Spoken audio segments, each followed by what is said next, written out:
Sveiki, mīļie! Un es esmu atkal klāt ar sarunu par dvēseli un ego. Un šodien es gribēju tā pastāstīt, kā es to saprotu, kā es to jūtu, kas ir ego un kas ir dvēseli un kāpēc ir tik svarīgi būt saskaņā ar savu dvēseli. Un arī kāpēc tas ir tik ļoti grūti. Cilvēks tā ir tāda daudzdimensionāla būtne. Jā, mums ir ķermenis, mums ir mūsu prāts, mums ir dvēsele, mums ir mūsu enerģija.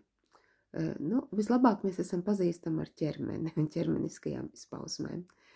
Un tad tālāk prāts, ego diktē mūsu ikdienas ritmu, mūsu domas, mūsu dzīvi, jā, un dvēsele, tas paliek kaut kur trešajā plānā. Un neviens mums īsti tā nav stāstījis un mācījis to, ka patiesībā mēs esam dvēseles, kas ir inkarnējušās fiziskajos ķermeņos, un ka mēs dzīvojam šeit uz zemes. Mums ir iedot šis te ķermenis, bet dvēsele ir tā, kurai ir visas zināšanas par mūsu iepriekšējām inkarnācijām, par dzīvi, par to, kas ir svarīgs un kāds ir dzīves uzdevums šajā dzīvē, un kas ir tas būtiskākais. Un šī te dvēseles balstiņa, viņa ir tāda klusa, un to vienmēr nomāc mūsu domas, mūsu ārēji apstākļi, mūsu pielāgošanās sabiedrībai, jā, un tad, ja mēs sekotu tikai savai dvēselē un pilnīgi nolikt ego, tad arī, protams, nekas labs no tā neiznāktu, ja mēs esam tur, kur mēs esam. Bet tomēr, jā, ir jābūt šim te līdzsvaram, kaut cik līdzsvaram starp dvēseli un ego, bet šobrīd ego ir tas, kas ir ļoti, ļoti prevalē, kas ir pats, tā kā nosaka gan sabiedrības normas, jā, viss, kā mēs audzinām mūsu bērnus, jā, kā viņus identificē, jau sevi maz bērniņš sevi identificē ar savām rotaļlietām, tās viņam ir ļoti vajadzīgas, viņš ļoti bēdīgs, viņam tās atņem. Jā, un, protams, arī mēs cilvēki, jā, ka mums ir ļoti svarīgas mūsu lietas vienai lielai daļai. Lūk, tātad ego un dvēsele.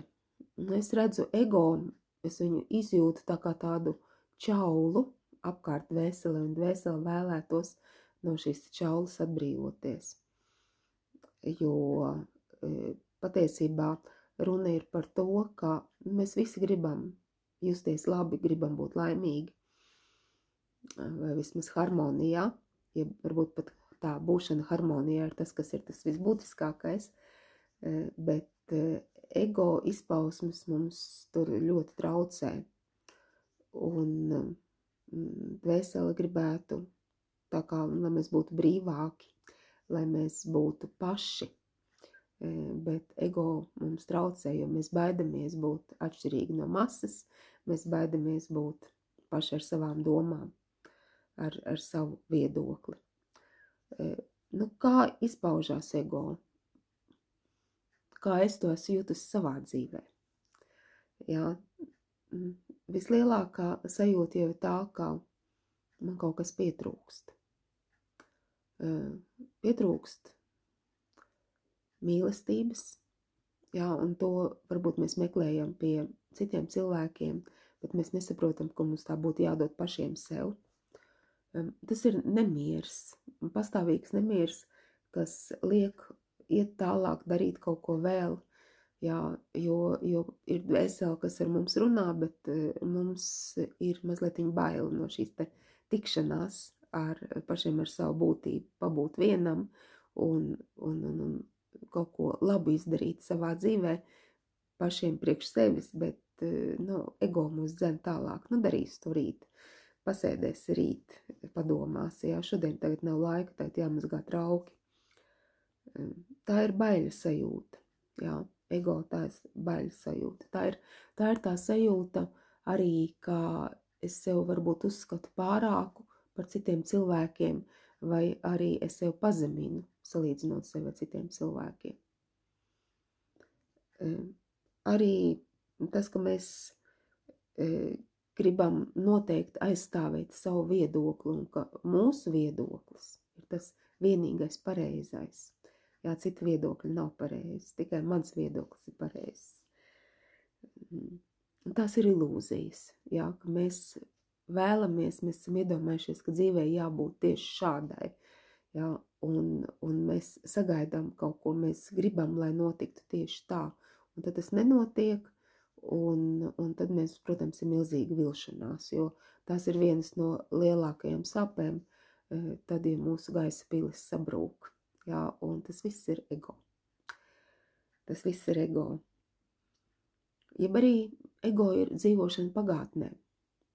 Dzīvošana pagātnē, domāšana par tām briesmīgiem lietām, kas ar mani notika, jā, un mēs nespējam tās to palaist vaļā un pārdzīvojam 100 un 1000 reizes, jā, to pašu briesmīgo notikumu, ko jau sen vajadzēja atlaist. Un dvēsele turpretī, dvēsele un apziņa, jā. Pirmkārt, mēs dvēselē varam pietuvoties tikai tad, kad mēs esam šeit un tagad apstāties un pabūt pašam ar sevi, un tad jau viņi pienāk klāt, un viņi sāk runāt.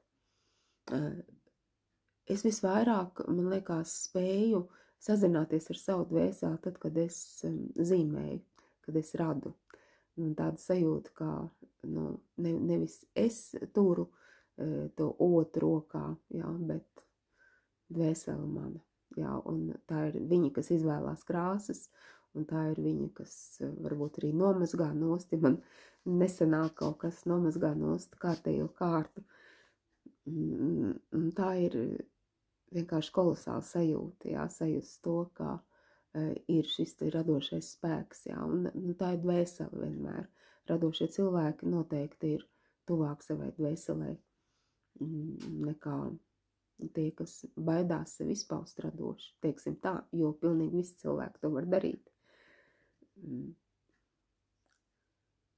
Tad, kad tu apstājies un atļauj sev to sajūtu un pieņem varbūt arī to milzīgo likteņa triecienu un izraudies, un tas ir pilnīgi vienalga, kādā spilvenā tu izraudies, vai vienkāršā, vai zīda un samta pušķīšiem, jā, bet apstājies un pēc tam tu sagaidi mieru, un tā ir dvēsele, kas nāk.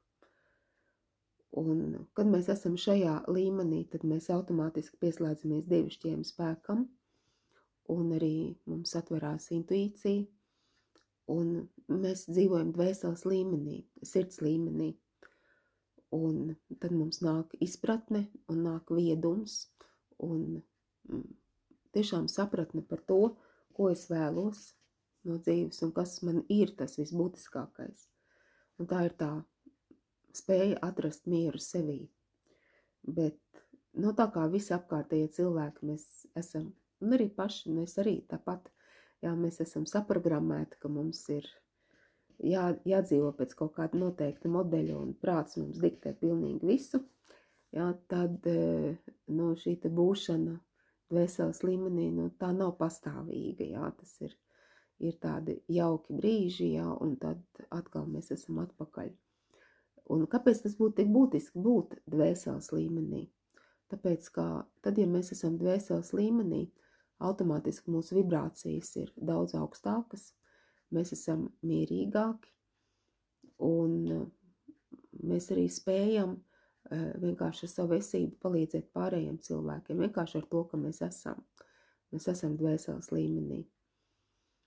Toties tad, jā, tas ir ego, kas valda, jā, ja tas ir bailes, stress, zems pašvērtējums, nepārtraukta dzīšanās pēc kaut kā mukšana pašam no sevis prom, jā, kas ir vienmēr ar bailēm saistīta, jā, tad mums ir daudz vieglāk arī ietekmēt, mūsu enerģijas līmenis ir daudz zemāks, un, protams, automātiski uzreiz slimības, jā, imūnsistēma cieš, un dzīvošana ego līmenī samazina mūsu vibrāciju līmeni, mēs esam zemākās vibrācijās.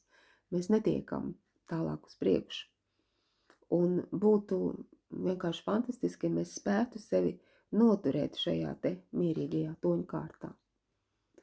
Un kā to izdarīt? Jā, kā to izdarīt? Man liekas, ka tas ir katram cilvēkam pašam savs ceļš pie tā ejams, bet es tiešām novēlētu, ka mēs varētu mazliet apstāties un padomāt un uzdot jautājumu. Dvēsele mana, ko tu vēlies, kas tev ir vajadzīgs? Jauku dienu!